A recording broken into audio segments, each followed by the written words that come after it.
I'm Amanda. I'm 28 years old, and I've lived in a small, peaceful town nestled in the woods for as long as I can remember.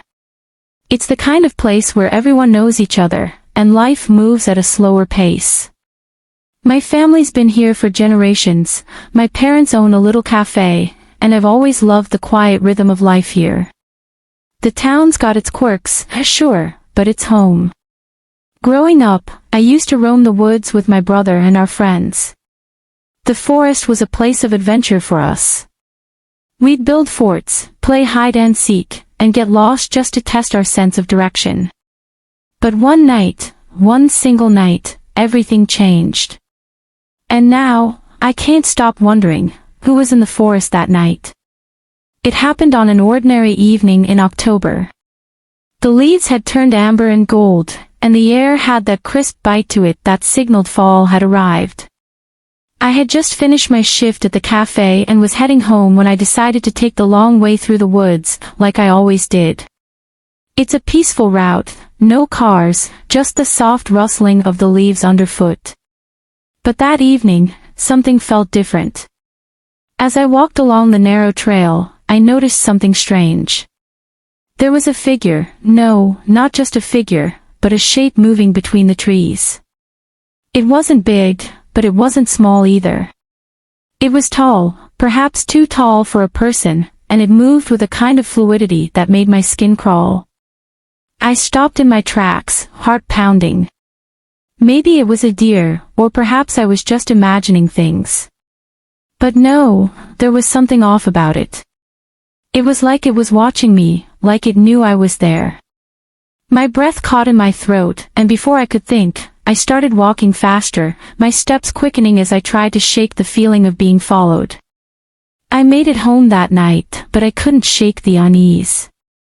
I didn't tell anyone. I didn't think much of it, just brushed it off as a trick of the light or my overactive imagination. But the next day, things would only get worse. Over the next few days, I began to notice more things, small, subtle things. The air around the woods felt different. The birds, usually so loud in the mornings, were silent. The wind moved in strange gusts, always out of place, as though it was trying to tell me something. I found strange footprints along the path, ones I couldn't recognize. They were too big to be a deer's, and too strange to be human. And the more I thought about it, the more I realized something. I wasn't the only one who had noticed. I mentioned the figure to my parents, but they brushed it off, telling me I was just tired. I told a friend from the cafe, and she grew quiet. She said she'd been feeling uneasy walking through the woods lately, too. She said she'd seen someone, a shadow, moving through the trees at dusk. That's when I started to wonder if there was more to this than just my imagination. But what could it be? Was someone living in the woods? A hermit, maybe. But I knew the area well. I knew everyone in town.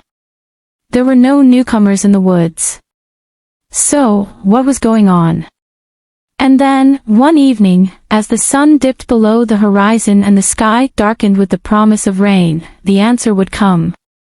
I was walking again, this time with my dog, Max. He was always good company on these walks, never straying too far from my side. As we approached the old oak tree near the edge of the forest, I saw something out of the corner of my eye, a glint, something metallic catching the fading light. I turned to look, and there it was, a small object, half buried in the dirt. It looked like a watch. I bent down, picking it up carefully. It was old, tarnished, but the design was clear. It was an antique pocket watch, the kind you'd see in museums, not something you'd expect to find lying in the dirt in the middle of nowhere. I flipped it open, and for a moment, I thought I saw something inside it, a small, folded piece of paper. But when I tried to pull it out, it disintegrated in my hands, as if it had been there for far longer than I could imagine. My stomach turned.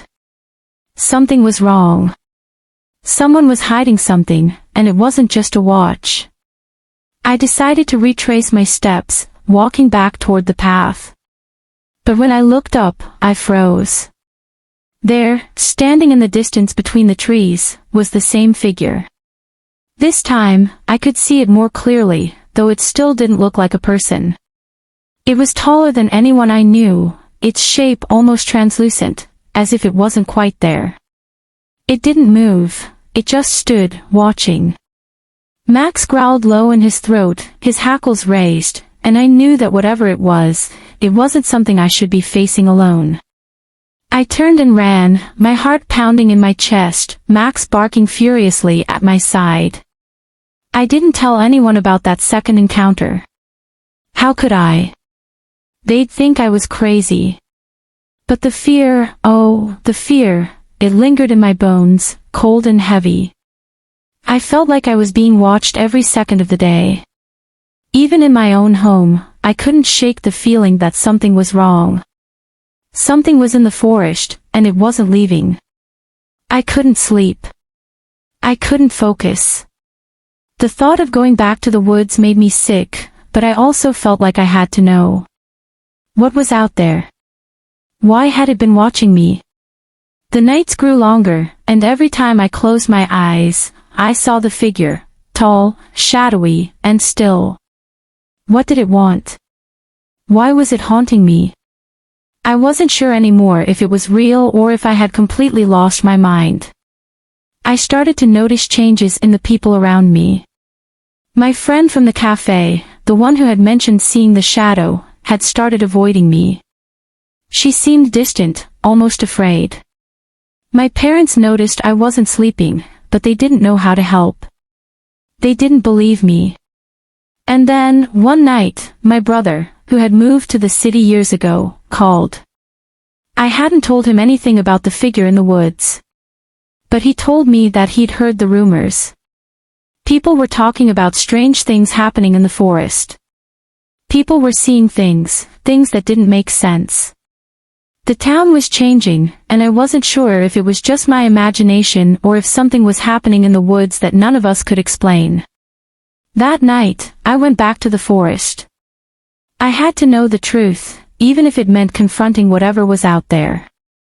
I stood at the edge of the trees, my heart racing, and called out. Who are you? My voice echoed into the silence. For a moment, nothing happened. Then, the wind picked up. A rustling sound came from deep within the forest. And in the distance, I saw it, the figure, standing among the trees. I don't know who, or what, it was. Maybe it was someone, maybe something else. Maybe it was just my mind playing tricks on me. But as I turned to leave, I felt the unmistakable sensation of being watched, of something following me. I never looked back. I don't know what happened that night, and I don't think I ever will. But I'll never forget it. What do you think? Was it real? Who was in the forest that night? Let me know your thoughts in the comments below. And if you enjoyed this story, be sure to like, subscribe, and share it with someone who loves a good mystery. I'd love to hear your own experiences, maybe you've had an encounter that's just as strange. Until next time, stay safe and keep wondering.